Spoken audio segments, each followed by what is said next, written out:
Sometimes the things we force to work are the same things which are breaking us. Let me share a personal story today. There was a time when I was laying on my bed, I'll never forget. I was staring at the ceiling. My mind was racing at the high speed, faster than I thought that I couldn't touch. I couldn't feel the breath. And I felt like everyone around me was hitting their milestone. They are growing, they are getting babies, getting married, getting engaged.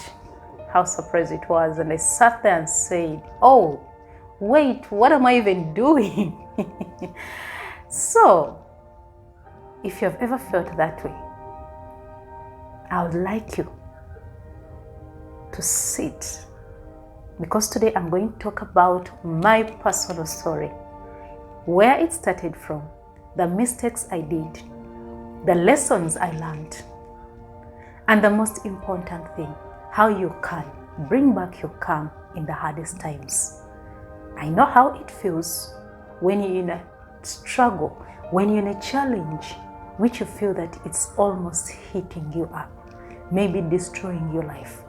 But don't worry, I believe my story will revert you back. Let me drive you back where it started from. It started with this kind of a guy, charming, funny, handsome, with some sweet, beautiful words. I may say, he was really good, perfect to be my lover, to be my boyfriend. So, it was too good to be true. When I had that opportunity, I said, oh, I think this is what I've been looking for. I indeed grabbed it. And tightly, I couldn't even miss any single moment to lose the guy. But have you ever been in a situation whereby even when you feel like this is perfect, but deep inside you, you hear this gut feeling telling you, are you serious about the choice you have made?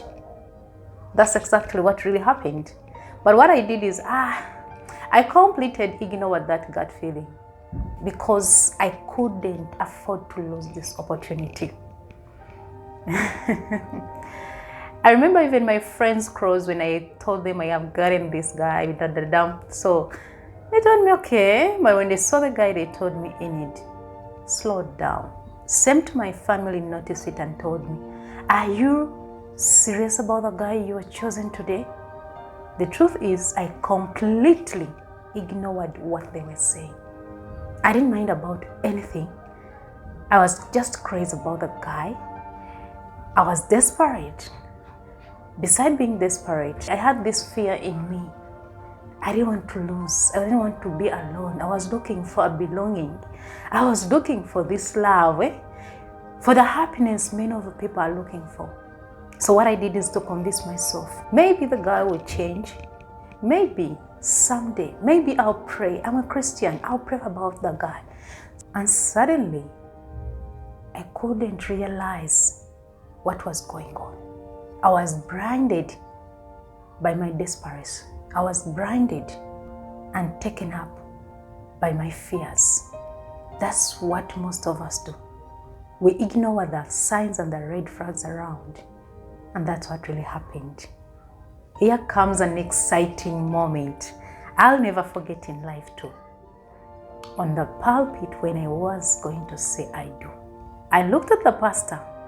I looked at the man, my matron, as well as the congregation. But still I felt this deep inside me. One voice telling me, Enid, please calm down, slow down. Are you sure with the guy you are taking? But another voice stood up and told me, with a loud one, telling me, Enid, you're growing up. Your friends are getting married. If you miss up this opportunity, you'll never get any other opportunity.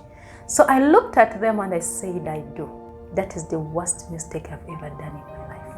I compromised my life because of the fear to be alone, because of the fear, how will they see me because of the fear I'm aging.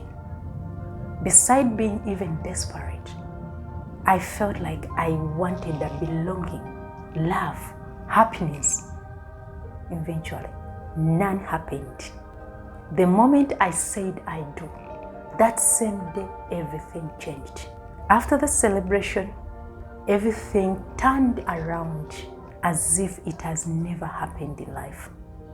The partnership I was looking for, it was only one-sided. The love I was looking for, it was never there.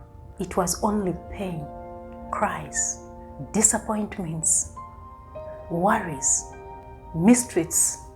And I couldn't speak to anyone because I was embarrassed and ashamed of the decision I made. And the worst point is that it wasn't the disappointment, but it was, I knew it from the start that this isn't true. Not all glitters is gold. I reminded myself that. But I remember that day, I felt overwhelmed. At some point, I got emotionally drained.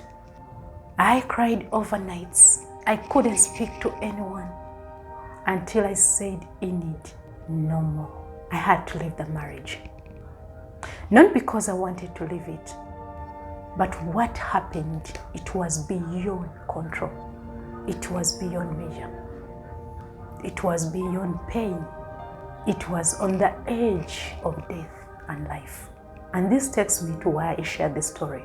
If you've ever been in such a situation, you feel like, I don't know what to do. I think I made a mistake. I think this is a perfect person.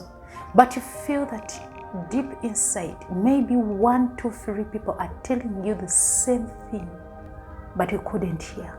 Today, I'm going to share the lessons I learned and how I came back to having my calmness in those hard times.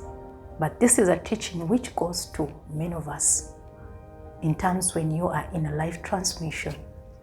Maybe a challenge is happening. Maybe you're already in the challenge, but you don't know what to do. This is one of the things I learned on this journey. Trust your gut feelings. Remember, we have 2 voices deep inside. We have the one which is kind of louder, and we have the one which is a bit low. Sometimes the loud voice speaks too much, to the extent that you cannot hear your calm voice. And when you hear this loud one, you feel and you think that it's the wise one. But let me tell you something, this loud one makes us to lose the person we are. Just because it is just temporary. It makes you excited temporarily.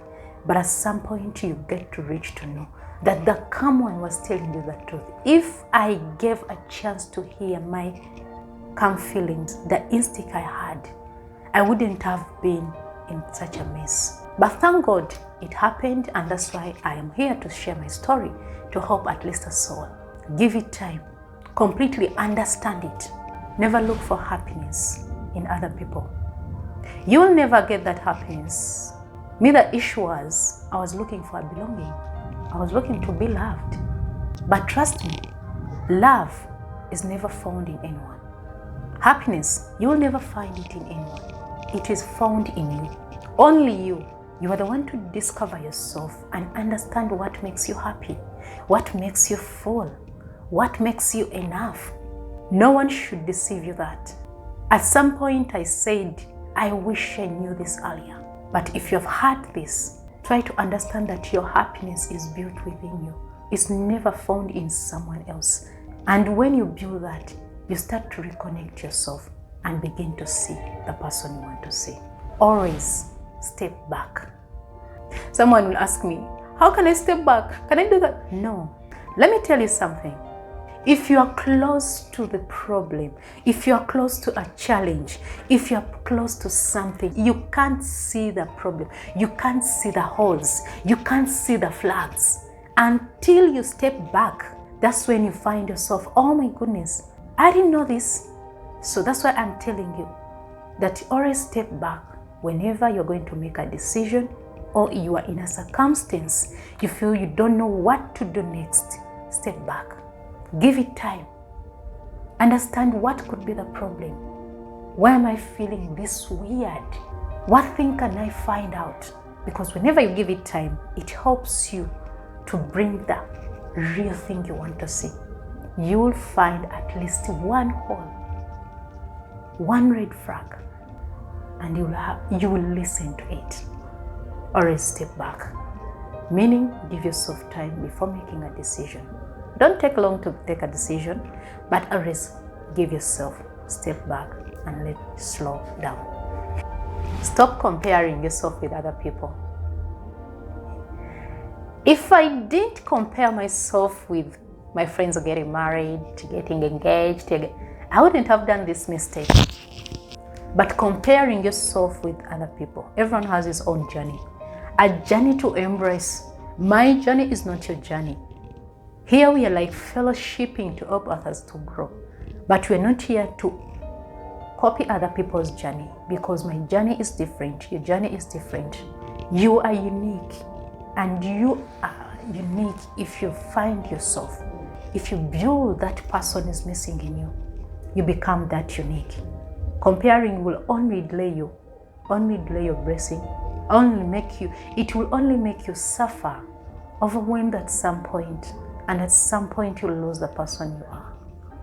Embrace you. And the last part of it, which I love most, is that painful situations, experiences, teaches you. I learned a lot from this journey. I learned how to embrace myself. I learned a journey that whatever comes your way is not a disaster. It's not your weak point, but it helps you to learn something from it. It makes you a student because it's a teacher to you. Learn to embrace it and always find something you have to learn from that situation. I don't share all this to scare you. I'm not here to scare you. I'm here to help you, to guide you, because I don't want you to do the same mistake I did. And maybe someone will say, Enid, yes, you have shared this. So what next? I got you. I have some guide which really helped me during the seasons, and I know it might help you to find the patterns which are missing, to find the red flags on your journey, and most important, to connect yourself. It's free of charge. Just find it in the link in the description. It's called a life reset guide. It will reset your mind, the way you think. It will reset you as a person. It will reset you to become the person you want to see. That's the first step you can take on this journey of rediscovering what was lost to make you where you want to become. And before we go to the next, maybe we close up this talk today. I know it has been more of emotional, but I would like to ask you one question. What one mistake or a heartbreak have you ever experienced? And how did you overcome it? What did you learn from that journey? Please just share this. Share in the comment. Let's help us all. I'd love to hear from you. It's not only one-sided. I'd love to hear you, my sweet souls, my sweet family. Don't hesitate. Just leave in a comment. And if this video really touched you, just give it a thumbs up, so that it reaches someone who is in the same situation, who would love to bring back the lost person in him or her. And also share it with a friend, because today it's not we alone, it's us, and it will always be us. Subscribe to be part of the community, because next week I'm going to talk about how this situation helped me to rebuild the person you are seeing, the person I am today, and how you can build the person you want to become. Thank you so much, but always remember, take care of yourself, because you matter, you are unique, and you will always be different. See you next week. Bye bye.